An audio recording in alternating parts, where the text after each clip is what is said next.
Kibuye munene era ng'olwaleero tugguseeko mu kitundu kino kye baakazaako Soweto. Eno obujama bukutte ejjembe era nga n'endwadde nnyingi zifumbekedde mu baana.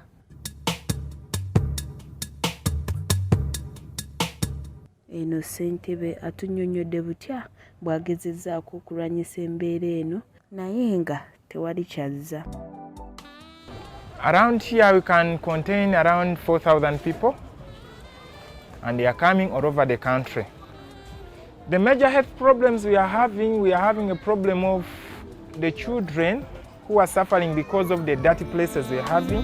Wano chairman atugambye abantu bamu bakozesa omukisa guno naddala ng'enkuba etonnye okutya kaabuyonjo zaabwe saako ne kasasiro mu bifo ebitasaanidde nga balowooza mukoka anaabitwala ekireetedde obujama okweyongera naddala ng'enkuba ekedde.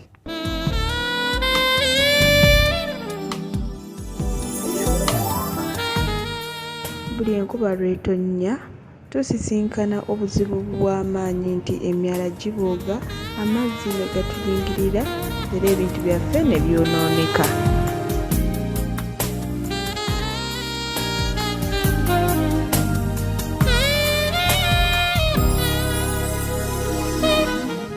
Mwebale tambula nange nze Nakato Pirina, MRU TV.